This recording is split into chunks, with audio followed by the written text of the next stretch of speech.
कल की 2 line last की पढ़ देते हैं। कल क्या बोला था? मूर्तिकार साल भर मूर्ति बनाता है, फिर बाद में उसकी पूजा करके फिर उसको समुद्र में विसर्जित कर दिया जाता है। ऐसे ही जिस चीज की उत्पत्ति है उसका पालन, फिर उसकी प्रलय होनी निश्चित है। ये नियति है, ये लिखा हुआ है।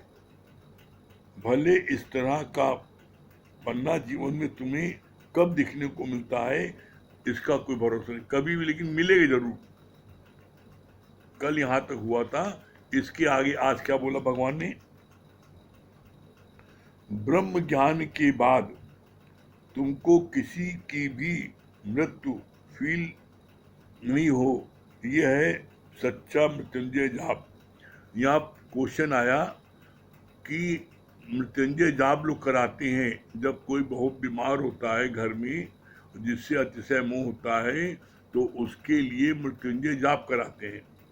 तो मृत्युंजय जाप का असली अर्थ क्या है, इसका रहस्य क्या है, ये बताया। ब्रह्म ज्ञान सुनने के बाद तुमको किसी की भी मृत्यु फील नहीं हो, ये है सच्चा मृत्युंजय जाप। बाकी शरीर तो सभी माया में होने के कारण विनाशी हैं। जिसने भी शरीर धारण किया उसका विनाश तो निश्चित है, ये प्रकृति का नियम है। तो ऐसे में हम विनाश को डरें।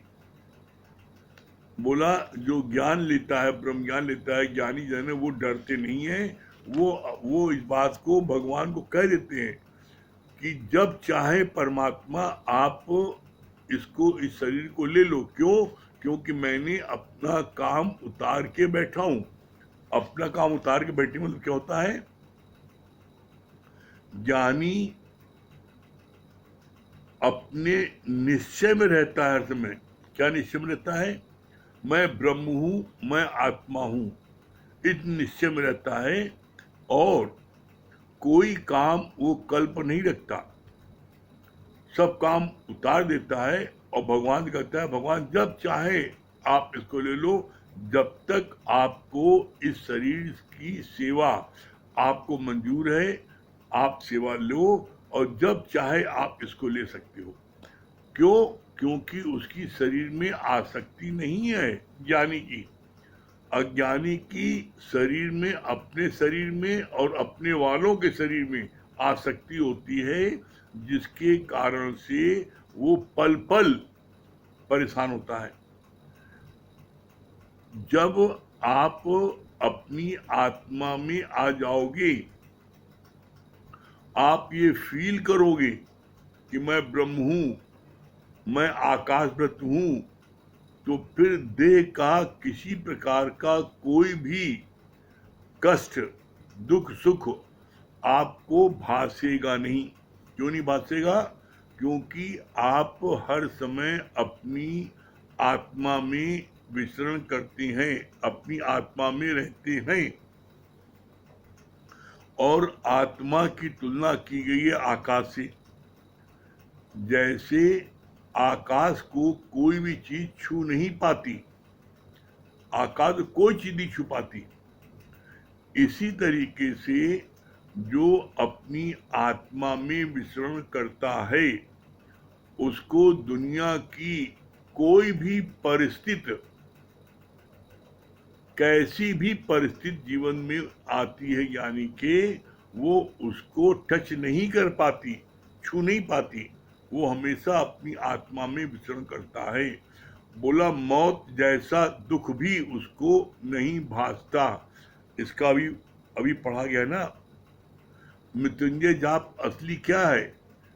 जब किसी की मृत्यु होने पर भी तुमको मौत का गम न हो, यह है सच्चा मृत्युंजय जाप। तो यहाँ पर जब हम गुरु से ज्ञान नित्य मन मना भाव के सुनते हैं, तो हमको मौत जैसा दुख भी नहीं लगता। क्यों नहीं लगता?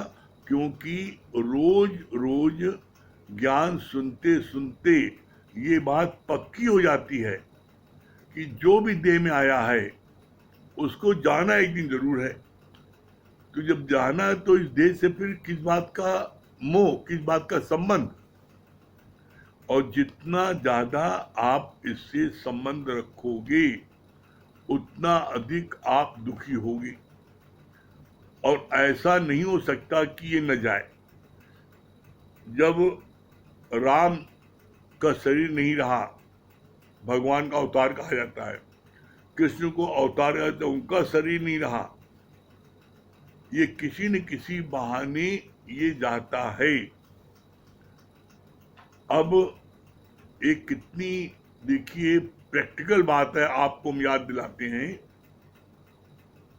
जैसे आजकल कोरोना का कितना भयानक लोगों को डर है, हर कोई भयभीत है, हर कोई दिन भर इसी की बात करता है, हर कोई दिन भर इसी बात करता है और भय में घुट घुट के जी रहा है।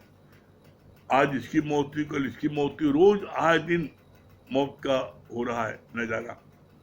तो इसके लिए अज्ञानी जन इसमें दुखी होते हैं और ज्ञानी जन इसमें दुखी नहीं होते। क्यों नहीं होते? क्योंकि मौत एक ऐसा सत्य है जिसको बोला भगवान ने, जब पूछा गया इस सृष्टि में सबसे ज्यादा आश्चर्यजनक क्या है और सत्य क्या है, तो कहा सत्य एक है, मौत। आश्चर्यजनक क्या है? एक बिन से एक स्थिर कर माने अचरज लखा न जाए। बोला सत्य क्या है? सिर्फ एक मौत सत्य है, बाकी कोई चीज सत्य नहीं है। जिसने शरीर धारण किया है उसका शरीर नष्ट जरूर होगा, आत्मा नष्ट नहीं होगी। तो बोला जिसने शरीर धारण किया है उसकी मौत आनी जरूर है, उसका शरीर नष्ट होगा। और ये बोला आश्चर्यजनक क्या है? यहाँ आश्चर्य है, एक मौत को प्राप्त हो रहा है और उसको लोग पहुंचाने भी जा रहे शमशान घाट। और जब शमशान घाट पहुंचते हैं तो कहते हैं यही जीवन है, सब सत्य यही भी है, यही आना है एक दिन सबको। एक बिन से सबको इसका जिक्र करते ही गया गया, और एक स्थिर कर माने, और जो दूसरे उसके रिश्तेदार हैं उनके मन की भावना क्या होती है? ये गया वो गया वो गया, हम थोड़ी जाएंगे। और वो उसके पैसे रुपए को बटोरने में बेईमानी में लगे रहते हैं, कैसे अब इसका हम सारा धन हड़प लें, ये गया ना अब इसका हड़प लें। अरे तुम नहीं जाओगे। यही सबसे बड़ा आश्चर्य है, एक बिन से एक स्थिर कर माने अचरज लखा न जाए। यह आश्चर्य लखा नहीं आता। ज्ञानी हर समय अपने संयम में रहता है, प्रसन्नचित रहता है, किसी बात का उसको आश्चर्य नहीं होता। क्यों नहीं होता? क्योंकि भगवान ने कहा है नथिंग न्यू अंडर द सन। सूर्य के नीचे कोई चीज नहीं है। फलाना मर गया, फलाना चला गया, अरे भाई ये है, जितनी भरी चाबी राम ने उतना चले खिलौना। ये मौत तो जन्म लेने के तत्क्षण बाद भी हो सकती है और 100 साल बाद भी हो सकती है। जिसकी चाबी जितनी भरी है भगवान ने, वो खिलौना उतने दिन तक चलेगा। उसके बाद में चल मेरा भाई, उसके बाद में क्या है, उसको चलने जाने ही जाना है। कोई भी हो तो हमें मौत से डरना क्या? मौत कितनी बड़ी बात बोली भगवान ने। मौत की यादगिरी हमें मेहमान बनाती है, मौत की यादगिरी हमसे गलत कर्म नहीं होने देती। जिस व्यक्ति को अपनी मौत याद है वो व्यक्ति कभी भी दुनिया के किसी भी पदार्थ में, बेटा बेटी में, पति में, पत्नी में, रिश्तेदारी में कहीं नहीं फंसेगा। जिसको मौत याद है। कैसे? इसका बड़ा सुंदर गुरु ने उदाहरण पेश किया है। क्या पेश किया है? सारे संत जन बड़ा जेलसी रखते थे, बुरा मानते थे कि राजा जनक रानियों के बीच में ठाठ से सारे सुखों को लेता हुआ जी रहा है और उसको लोग सब कहते हैं ये ब्रह्मज्ञानी है। इतने ठाठ से रह रहा है, सब मौज मस्ती ले रहा है और उसको ब्रह्मज्ञानी लोग कहते हैं। और गुरु इतना राजा जनक को चाहता था कि बिना राजा जनक के आए वो कथा ही नहीं शुरू करता था। लोगों को बड़ा इस बात का भ्रम होता था, लगता है राजा ज्यादा रुपए पैसे देता है गुरु को, इसलिए गुरुजी इसके आने पर कथा शुरू करते हैं। तो गुरु जाननार होते हैं, वो सबका संशय भ्रम दूर कर देते हैं। तो गुरुजी ने सारे प्रेमियों का संशय भ्रम दूर करने के लिए एक युक्ति चली। क्या कहा? एक शिष्य से बोला, जिस समय मैं कथा कर रहा हूं, बता रहा हूं, बीचों बीच में, कथा का जब बीचों बीचों पीक पर हो, उस समय तुम जोर से चिल्लाते हुए आना और ये कहना कि राजा जनक के महल में आग लग गई। उस शिष्य ने ऐसे ही किया। जब पंडित जी कथा कर रहे थे, गुरुजी, वो चिल्लाता हुआ आया जोर से, राजा जनक के महल में आग लग गई। तो जितने लोग कथा सुन रहे थे सब की सब भागे, सिर्फ राजा जनक जिसके महल में आग लगी थी वो बैठा रहा पंडित जी पास, गुरु पास, वो नहीं गया। आग तो लगी नहीं थी। कुछ देर बाद सब लोग घूम के आ गए और सब का चेहरा लटका हुआ। क्यों? देखा राजा जनक बैठे जिनके महल में आग लगी है और सब भाग गए।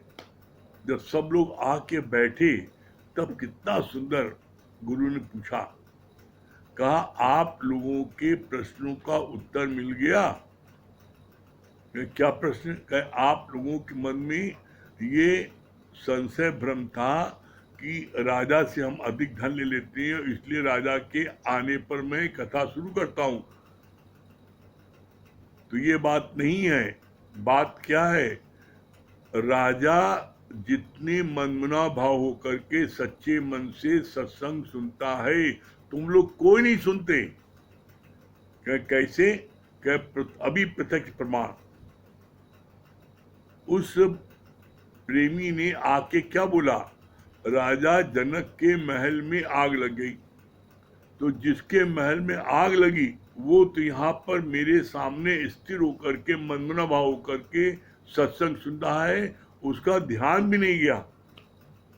और तुम सब भागे कि मेरा राजा के महल के पास में मेरा घर है, मेरी झोपड़ी, मेरा वो है, सब भागे। यहां तक कि एक संत वो भी भागे। तो उन संत जी जो एकदम उनका सिर्फ एक लंगोटी पहने थे, कुछ नहीं था, जब वो भागे तो उनसे पूछा, भैया संत जी आप काहे भागे?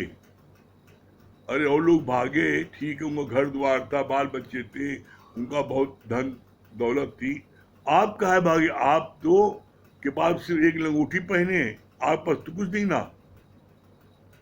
तब आसक्ति दिखाया कि कितनी आसक्ति है। कहा नहीं, मेरी एक लंगोटी हम पहने हैं और एक लंगोटी मेरी राजा जनक के महल के पास मेरी कुटिया है, वहां फैली है, तो मेरी वो लंगोटी नहीं जल जाए, मैं इसलिए भागा। तो एक लंगोटी में भी, कहने को तो सन्यासी हैं वो, लेकिन एक लंगोटी में भी उनकी आसक्ति थी और लंगोटी के लिए भागे, सत्संग छोड़ के भागे। तब भगवान ने, तब गुरु ने क्या बोला? कहा तुम लोगों ने देखा अपनी आंखों से कि जिसके महल में आग लगी थी वो यहाँ बैठा है और तुम सब भाग गए। तब राजा जनक से ही पूछा गया, राजा जनक पूछा गया, राजन तुम्हारे महल में आग लगी और सब लोग भागे, तुम क्यों नहीं भागे? तब कितना सुंदर उत्तर दिया राजा जनक ने। क्या बोला राजा जनक ने? बोला जिसकी जले वो भागे, हम क्यों भागे? और राजा जनक ने ये बात क्यों बोली?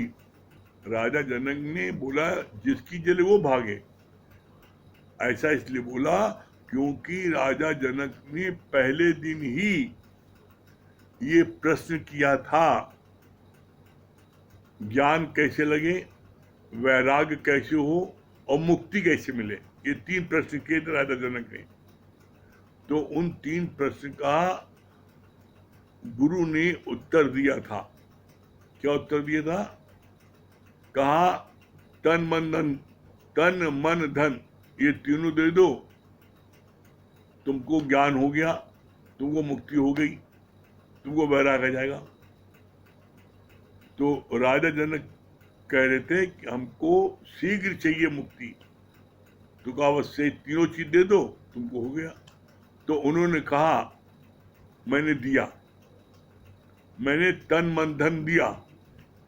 जब ये बात बोल दी तो उसके बाद में राजा जनक के बोलने के बाद तब राजा जनक घोड़े की रकाब पर अपना पैर रखा गुरु के पास से अपने महल जाने के लिए। तो गुरु जी ने एक झापड़ मारा उनको, राजा जनक को, कहा कि तुमने अभी हमको बोला है, मैंने गुरुजी आपको अपना तन मन धन तीनों दे दिया, कहानी हमें ज्ञान शीघ्र दीजिए, मुझको शीघ्र बताइए मेरी मुक्ति कैसे होगी, मुझको वैराग्य कैसे होगा। तो गुरु ने कहा मुझको तन मन धन तीनों दे दो, लग जाएगी। तो आपने कहा दे दिया। जब तुमने तन मन धन तीनों दे दिया तो ये तन को बिना मेरे पूछे तुमने घोड़े की रकाब में पैर रखा कैसे? जब तन दे दिया तो जो गुरु कहे अब तुम वो करोगे। तुमसे कहे गुरु खड़े रहो को बैठो बैठ जाओगे, तुमने घोड़े की रकाब पैर क्यों रखा मेरा बिना पूछे? तो राजा जनक निरुत्तर हो गए, कहा आप ठीक कह रहे हैं। फिर अब क्या होता है, राजा है ना, दान देने की आदत है। उधर भीख मंगा जा रहा था, वो भीख मांग रहा था, तो उन्होंने जेब में हाथ डाला और उसको जो है 2 सर्फी उसको देने लगे। जैसे 2 सर्फी देने लगे तो वह सर्फी छीन कर रखा और एक झापड़ और मारा, दूसरा झापड़।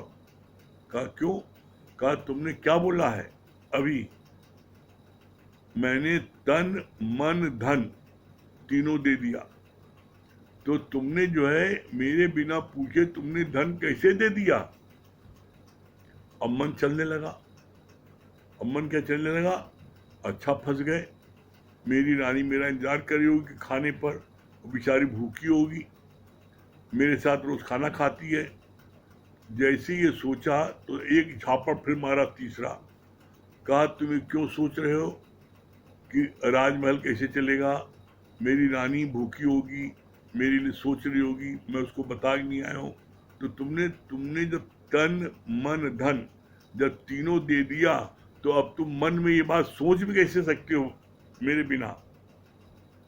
अब राजा जनक निरुत्तर हो गए, और निरुत्तर हो गए, पलथू दिमाग में बैठ गए। कहा ठीक है, अब आप ही बात रहेंगे, क्या करना है, मैंने आपको कहा है तन मन धन तीनों दे दिया, तो ठीक है राम तो नहीं लगाएंगे। तो कहा नहीं, अब मेरी आज्ञा है, अपने महल जाओ और महल के राजकाज को देखो, संभालो। अब क्यों जा, मैंने आपको सब दे दिया। अब मेरा समझ के कि गुरु का है और तुम as a trustee, as a principal, जैसे स्कूल का प्रिंसिपल स्कूल को चलाता है, उसी तरीके से आप राज्य में जाओ और मेरा समझ करके राज्य को चलाओ। तो अब राज्य में कुछ भी हो, लाभ हो, हानि हो, कुछ भी हो, सब राजा का, हमारा थोड़ी नहीं है, तो हम दुखी नहीं होंगे। तो ये जो है गुरुजी यहाँ पर पूछते हैं हम सबसे। राजा जनक ने 3 झापड़ खा करके उसको ज्ञान आ गया और समझ गया कि तन मन धन तीनों मैंने गुरु को दिया, तो अब मेरा कुछ नहीं है, तो जो गुरु का है मैं वो करूं।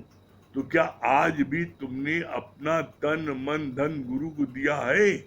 गुरु की आज्ञा से सब कार्य करते हो? और गुरु की आज्ञा से तुम सब कार्य करोगे तो दुनिया में किसी को ताकत नहीं है कि आपको मोक्ष प्राप्त करने से कोई रोक सके, मंजिल को प्राप्त करने को रोक सके। गारंटी है आप जो है मोक्ष को प्राप्त होगे, मंजिल को प्राप्त होगे। कैसे? इसका गुरुजी ने बड़ा सुंदर बोला है। क्या बोला है? आओ मेरी नैया में ले जाऊंगा भव पार। सभी को गुरु पुकार पुकार करके करुणा से कहता है, आओ मेरी नैया में ले जाऊंगा भव पार। तो गुरु की नाव पर, नाव गुरु कौन सी है? ये जो जमुना जी गंगा जी में नाव मिलती काट की, वो नहीं। यहाँ नाव कौन सी है? यहाँ नाव है सत्संग रूपी नाव।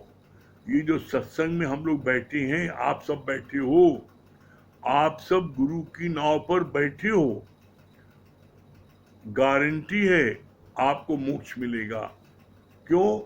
बोला गुरुजी ने इसका प्रमाण दिया। कहा आप जमुना जी जाते हो और मल्लाह को बुलाते हो, उसकी नाव बैठते हो, कहते हो उस पार चलो, तो आप नाव बैठ करके उस पार जाते हो, तो आप क्या करते हो? अरे आप मजे से ठंडी ठंडी हवा आनंद लेते हो, भजन कीर्तन गाते हो, खाते पीते हो, मौज करते हो। आप भजन कीर्तन गाते हो, आनंद ले रहे हो, कि आप पतवार खे रहे हो। अरे पतवार मल्लाह खे रहा है और मल्लाह पर विश्वास है कि हमको उस पार पहुंचा देगा, और पहुंचा भी देता है, और आप ठंडी हवा का आनंद लेते हो मस्ती में। तो उसी तरीके से यहाँ पर आप सत्संग आके बैठते हो, तो आप क्या करते हो?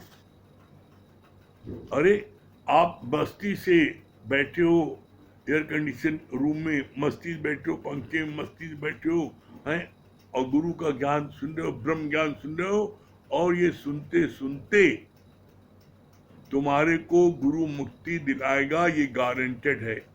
क्यों गारंटेड है? इसका प्रमाण है, दादा भगवान ने प्रतिज्ञा की है। क्या प्रतिज्ञा की है? कैसा भी नीच, पापी, अधर्मी, कुकर्मी बदचलन मेरी शरण में आता है, मेरे इस सत्संग रूपी नौका में आ जाता है, मैं उसको कब्र से निकालकर मुक्त करता हूं। मुक्ति प्राप्त करने का पहचान क्या है? इसका वर्णन गुरु नानक साहब ने अपनी वाणी में किया है। गुरु साहब ने क्या बोला है? पूरा वर्णन दिया है उसमें। अंत काल जो पुत्र सुमरे, ऐसी चिंता में जो मरे, तो सुअर योनि बलबल उतरे। जो पुत्र का, हाय मेरे पुत्र को बुला दो, मेरे पुत्र के एक बार शकल देख ले, तो उसको सुअर की योनि मिलती है। अंत काल जो धन सुमरे, ऐसी चिंता में जो मरे, तो सर्प योनि बलबल उतरे। वो सांप की योनि उसको मिलती है। अक्सर आप पेपर में उसको पढ़ते हो कि फलाने घर पर तिजोरी पर लड़का पहुंचता है रुपए निकालने के लिए, तो सांप निकल आता है और उसको जोर फुंकारी मारता है, और उसकी जगह जब उसका पोता आता है तो उसको सब पैसा निकालने देता है, किनारे हट जाता है सांप। तो बोला अंत काल जो धन सुमरे, ऐसी चिंता में जो मरे, तो सर्प योनि बलबल उतरे। वो सांप योनि में जाते हैं और उस तिजोरी पर जो है उसकी रखवाली करते हैं कि मेरा पैसा जिसको हम चाहें वो ले, बाकी लोग न ले। वो सांप बनते हैं। फिर क्या बोला? अंत काल जो महल माणी सुमरे, दुकान मकान, मेरी इतनी बड़ी कोठी मेरा, ये मेरे मरने के बाद कौन इसको कोई कब्जा न कर ले, इस पर ध्यान जाता है। तो क्या हो गया, प्रेत योनि बल बल उतरे। इसको भी आप अक्सर देखो पढ़ते अखबार में, ये फलाने जगह रात में प्रेत आता है, भूत प्रेत आते हैं। तो जिनकी आसक्ति घर द्वार में दुकान में होती है, वो अंत वेले में इसका सुमन करते मरते हैं, उनको प्रेत की योनि मिलती है। फिर क्या बोला, अंत काल जो पति सुमरे या पत्नी सुमरे, ऐसी चिंता में जो मरे, तो वैसा यौन बल बल उतरे। जो पति का चिंता है, मेरे पति बुलाओ तो देख ले, पति का था मैं मेरी पत्नी बुला तो देख ले, तो उसको वैसा योनि मिलती है। लास्ट में गुरु नानक साहब ने इसका निचोड़ बताया है। क्या बोला है, अंत काल जो हरि सुमरे, ते नर मुक्ता होए। अंत काल में मरते समय जो हरि का सुमरन करती हैं, उनका गुणगान करती हैं, भजन कीर्तन करती हैं, वाणी सुनती हैं गुरु की, उनको मोक्ष निश्चित प्राप्त होता है। और ये बात हम अपने जीवन के अनुभव से कह रहे हैं, अपने आंखों देखी बात कर रहे हैं। इसी इलाहाबाद प्रयागराज में ही हमने ऐसे कम से कम 10 लोगों को मैंने देखा है जिसको गुरु जी ने मुक्त किया है। एक तो जहां हम लोग पहले रहते थे खिमाई मंदिर के पास में, वहां हमारे घर के बस 3 घर आगे चड्ढा जी एक रहते थे। उनकी तबीयत बहुत खराब हो गई थी, और मैं आपको ये बात बता रहा हूं आज से करीब 24-25 साल पहले की।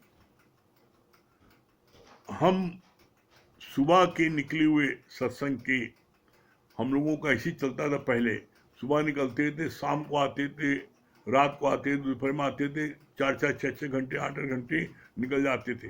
तो सुबह निकले हुए 7 बजे के, और शाम को 4 बजे आए थे, और उसी समय खाना खा करके बस हम ऐसे बैठ के लेटने जा रहे थे। उसी समय हमारे प्यारे सत्संगी राकेश नागर भैया, वो आए मेरे पास भागते हुए, और उन्होंने बोला चड्ढा जी की तबीयत बहुत खराब है, चलिए भैया, उनका कोई समय दम निकल सकता है। तो मैंने उनको बोला, हमका भाई सुबह निकले, अभी आए, बहुत थक गए हैं, अभी आधे घंटे आराम करते तब चलते हैं। मैंने इतनी बात उनसे बोली है बस, और मैंने फील किया कि जैसे गुरु जी ने हमको चांटा मारा हो, और कहा कि तुम आधे घंटे बाद जाओगे, और अगर वो मर गया और उसको मुक्ति नहीं मिली तो इसके जिम्मेदार तुम होगे। हम लेटे जा रहे थे, लेटे नहीं, उसी तुरंत भागे, हमको जल्दी मेरे साथ जल्दी चलिए राकेश जी, जल्दी चलिए। और गए उनके घर, और जा करके उनको भजन सुना रहे थे हम लोग, तेरा राम जी करेंगे बेड़ा पार, उदासी मन काहे उडरे। ये भजन गा रहे थे। भजन में 4 स्टेंजा है, सिर्फ 2 स्टेंजा गा पाए थे हम लोग, और उनका शरीर शांत हो गया, भजन सुनते सुनते, भजन गाते गाते। ये पहचान है जो उनको मुक्ति मिली। ऐसे दूसरा उदाहरण, लोकनाथ पर सेठ जी रहते थे, डॉक्टर कमल सेठ के फैमिली में, रिलेशन में। उनकी आंखों की दोनों ज्योति समाप्त हो गई थी, देख नहीं पाते थे, लेकिन उसके बाद भी वो सत्संग आते थे, किसी सहारे आते थे, और उनकी भी दशा हुई, और उनके में तो करिश्मा हो गया। क्या करिश्मा हुआ, सत्संग लक्ष्मी नारायण मंदिर में हो रहा था, हमसे किसी प्रेमी ने आज कहा उनकी तबीयत बहुत खराब है, आप जल्दी चलिए। हैं, हमको चलो जल्दी चलते हैं। मैंने उनसे ये बात कही, चलते हैं, और इतने में कोई दूसरा प्रेमी मेरे पास आ गया, और उसने हमको हाथ पकड़ा, मेरे साथ चलिए। हम भूल गए उधर जाना, हम उसके साथ चले गए, किसी प्रेमी को, और इमरजेंसी थी, वहां हम चले गए। अब देखिए, कहते नहीं है विश्वास, न मैं काबे में, न मैं कैलाश में, न मैं मंदिर में, न मैं मस्जिद में, मैं तो हूँ विश्वास में, और खोजी हुए तुरंत मिल जाए एक पल की तलाश में। अब आप देखिए कैसा करिश्मा हुआ है। हमको उस प्रेमी साथ दे दिया और चले गए, और उनके पास मैं नहीं जा पाया, और उधर उनके प्राण पखड़ू उड़ने वाले थे। मेरे एक सत्संग प्रेमी जिनकी ऑर्नामेंट्स की दुकान है, सुभाष भैया, चौक में उनकी ऑर्नामेंट्स की दुकान है, उनको एकाएक प्रेरणा हुई कि उनके पास जाओ। वो कभी कभी जाते थे भजन सुनाने, उनके पास चले जाएं। वो अपनी दुकान छोड़ करके, किसी को बैठा करके दुकान छोड़ के उनके पास गए, और उनको जा करके गुरु की बातें बताई, वचन बताए, और उनको जा करके भजन सुनाया।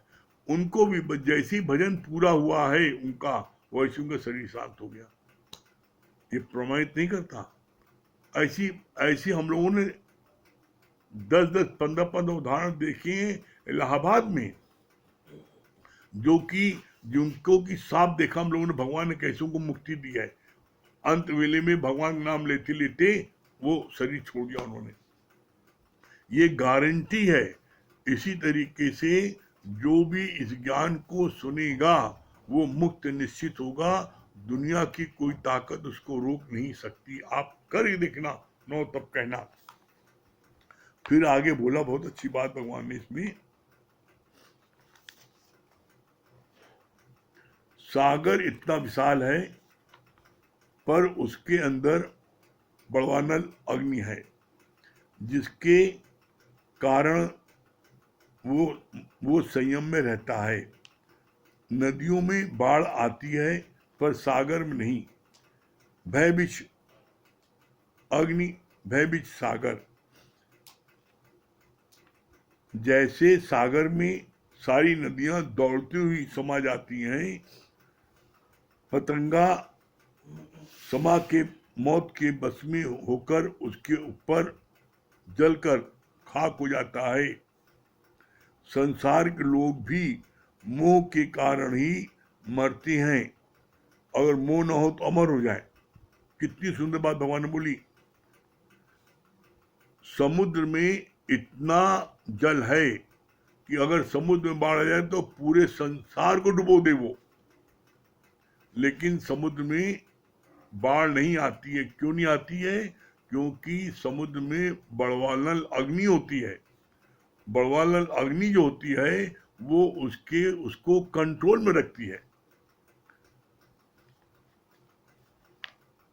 बोला इसी तरीके से तुम्हारे अंदर भी अग्नि है, तो उस अग्नि के माध्यम से तुमको भी कंट्रोल में रहना चाहिए। तुम चाहो तो कंट्रोल में रह सकती हो, लेकिन इसके लिए क्या है, जब आप उसका उपयोग करोगे तब हो सकता है। फिर इसमें आगे बोला, जैसे सागर में सारी नदियां दौड़ती हुई समा जाती हैं, पतंगा जो पतंगा होता है, लाइट जलती है उसमें तेजी से भागता हुआ आता है और उसमें जल के राख हो जाता है। तो बोला इसी तरीके से मनुष्य जो है मोह में दौड़ता हुआ रात दिन बाल बच्चों के पास जाता है और वो अपनी जान उसी में दे देता है। तो बोला एक मोह के कारण भरत धरी दो दे। मोह जो है ये 7 चमड़ी के अंदर होता है। जब 8वीं चमड़ी में गुरु का ज्ञान जाता है तब ये मोह समाप्त होता है। और गुरु जी ने मोह समाप्त करने के लिए बड़ा सुंदर उपाय बताया है। कहा है जैसे तुम अपने बाल बच्चों से मोह करती हो, तुम जब गुरु से मोह करने लगोगे तो तुम्हारा मोह समाप्त हो जाएगा। प्रेम करो, मोह नहीं। मोह विकार है और प्रेम गुण है। आप करके देखो और आपको आनंद न मिले। जब आप सर्व से प्यार करोगे तो आपको आनंद की प्राप्त होगी। ये उपाय करोगे तो आपको मुक्ति मिलेगी, आनंद की प्राप्ति होगी और हर समय अपने आप को एवरलास्टिंग हैप्पीनेस में रहोगी। ठीक है।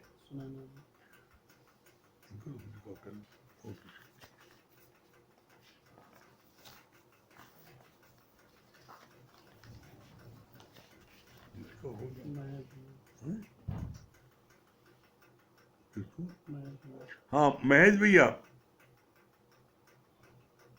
जो हो जाता है उसको नहीं। महेश भैया,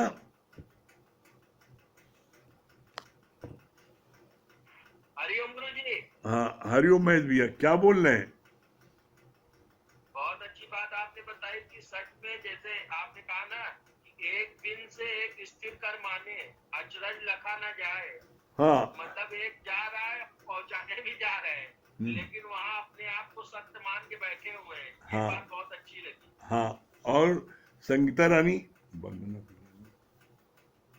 हरिओम गुरु जी। हरिओम, क्या बोल रही संगीता?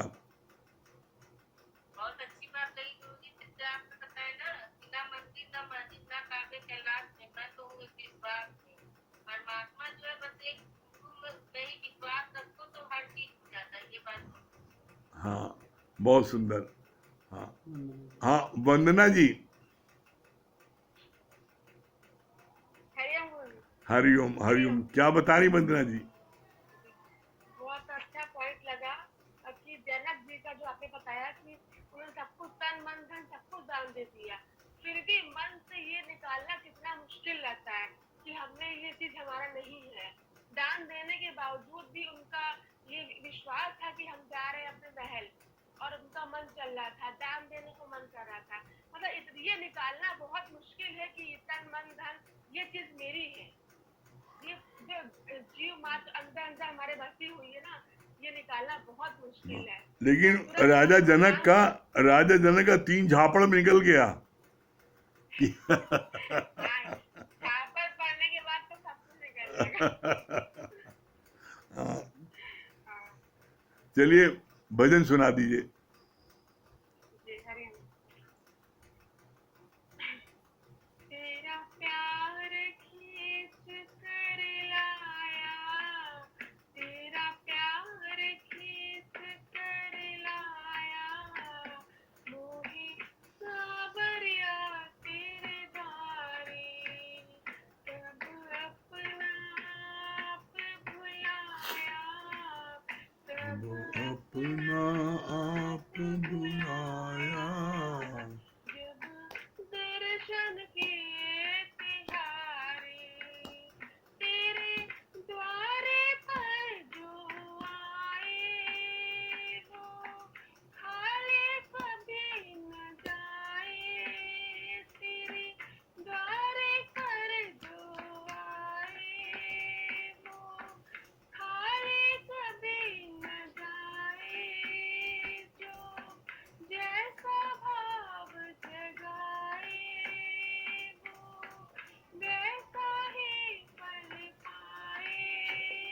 जो जैसा भाव जगाए, वो वैसा ही फल पाए। तू करे कृपा की छाया, तू करे कृपा की छाया, और बिगड़े काज सवारे। तेरा प्यार खींच कर लाया, मोहे सावरिया तेरे द्वारे। कोई ध्यानी तुझे ध्याए, कोई ज्ञानी तुझे सुझाए, और ज्ञानी भेद मिटाए। कोई योगी योग लगाए, कोई रो रो तुझे मनाए। तूने सबको गले लगाया, तूने सबको गले लगाया। ओ दुनिया के रखवाले, तेरा प्यार खींच कर लाया, तेरा प्यार खींच कर लाया। फोटो नहीं आ रही है। दुनिया की रखवाले, मेरे तुम संग पेश मुरारे, मेरे तुम संग पेश मुरारे। जो ही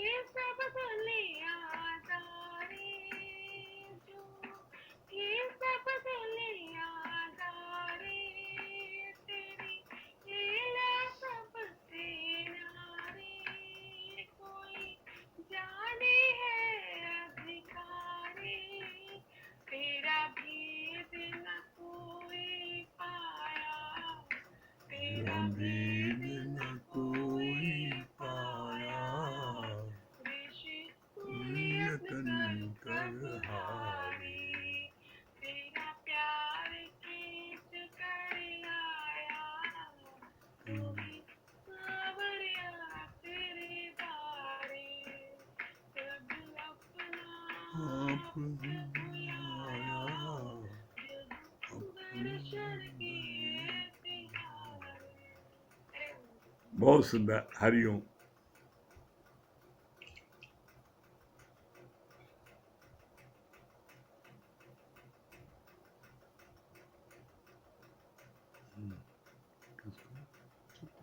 हाँ चित्रा जी,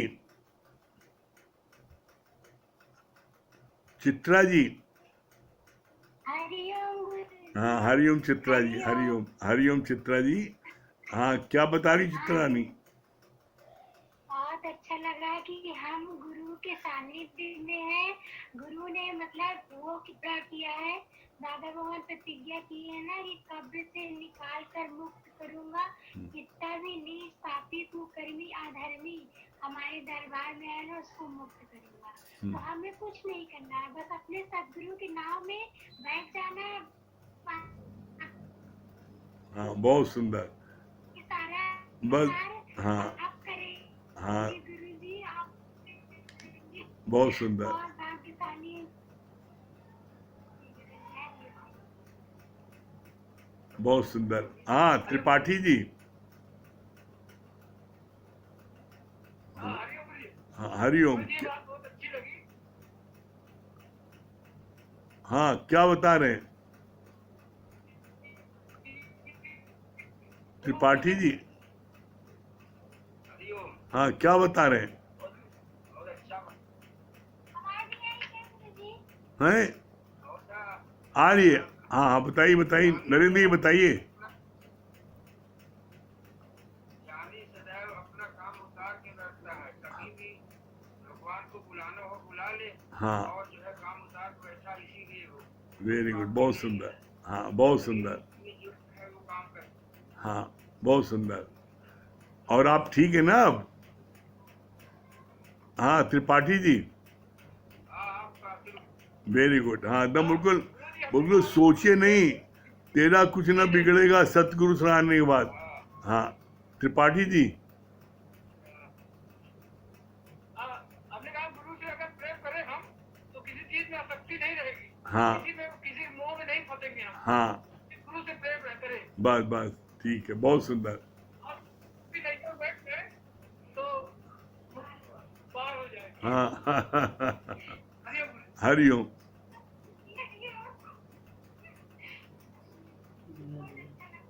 हाँ दिनेश भैया। हरिओम गुरु जी। हाँ हरिओम हरिओम दिनेश भैया क्या बोल रहे हैं? आज गुरु जी ने बहुत अच्छा बताया कि मतलब अंदर से अगर कुछ पकड़ के बैठे हुए हैं, कुछ अपना मान के बैठे हुए हैं परमात्मा की जगह पर, तो थोड़ा भी अगर जीवन में उतार चढ़ाव आता है तो हलचल होगी। जैसे वो जनक वाली बात थी, हाँ। जनक ने सब कुछ परमात्मा को समर्पित कर दिया था, हाँ गुरु को समर्पित कर दिया था, तो तनिक भी हलचल नहीं हुई। लेकिन हाँ। अगर उसने लंगूटी भी अपनी मान के बैठे हुए थे संत थे, तो हाँ। आखिर में हलचल में आए। तो इसलिए हाँ। जितना वैसे भी देखा जा रहा है जीवन में कि जितना कम होता जा रहा है उतना हलचल कम हो रही है। हाँ जितना बहुत लगता है कि सुंदर। सब परमात्मा का है, सब गुरु का है, हाँ कमी है। बहुत सुंदर, बहुत सुंदर, बहुत बढ़िया।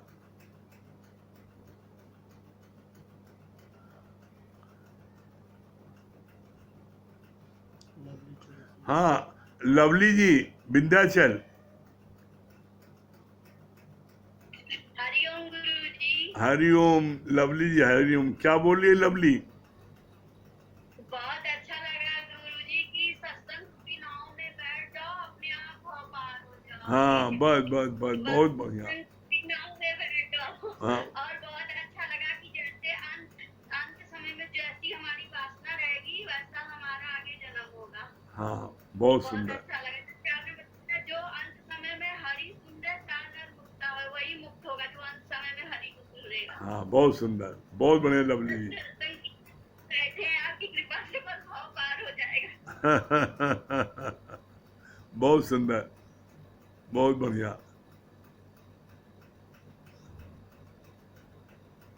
कृष्ण प्रसाद विश्वकर्मा। हाँ, कृष्ण प्रसाद विश्वकर्मा जी। हरिओम गुरु जी। हाँ, हरिओम वर्मा जी। क्या बोल रहे विश्वकर्मा जी? गुरु जी, सत्संग रूपी नाव में अगर हम लोग बैठे रहेंगे तो हम लोगों को इतना भरोसा हो रहा है कि हमको मुक्ति मिल ही जाना है। आपकी कृपा बस बनी रहे गुरु जी, आपकी कृपा इस तरह बनी रहे, आपका आशीर्वाद मिलता रहे। हाँ, बहुत सुंदर। हरिओम गुरु जी। हरिओम।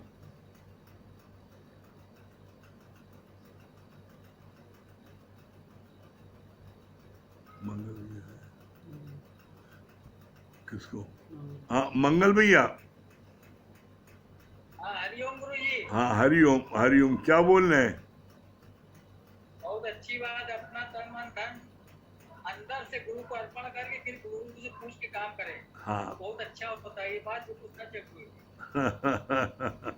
क्योंकि आपके अंदर भारीपन नहीं रहता है। हाँ, बहुत सुंदर। और गुरु गुरु कुछ लेता भी नहीं है। हाँ हाँ, बिल्कुल। हाँ, और लक्ष्मी जी क्या बोल रही हैं?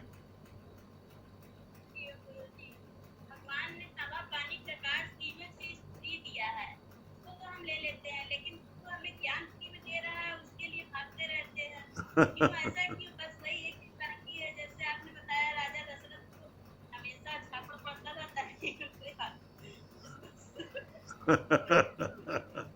नहीं, आजा भजन सुना। हाँ, भजन सुना दिए लक्ष्मी जी। लक्ष्मी जी भजन सुनाइए।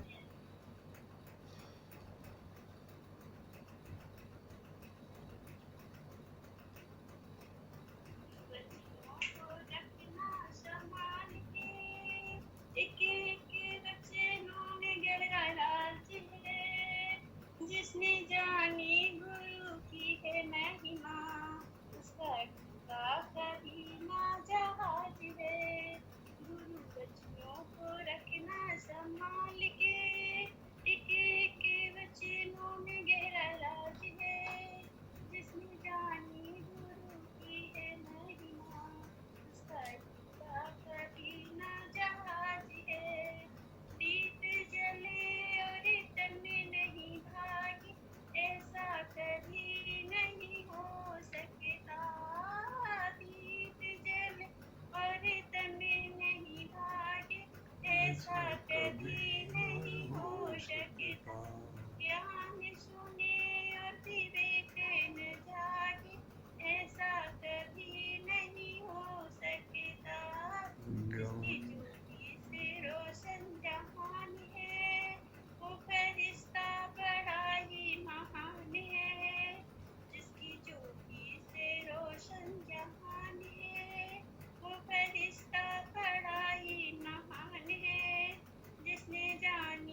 सीनों में गहरा राज है, जिसने जानी गुरु की है महिमा, उसका डूबा कभी ना जहाज है, उसका डूबा कभी ना जहाज है। बहुत सुंदर, बहुत बढ़िया। चलिए ओम को जाप करने समय हो रहा है। अभी ठीक तैयार है।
सही प्रेमी हरिओम, राम राम।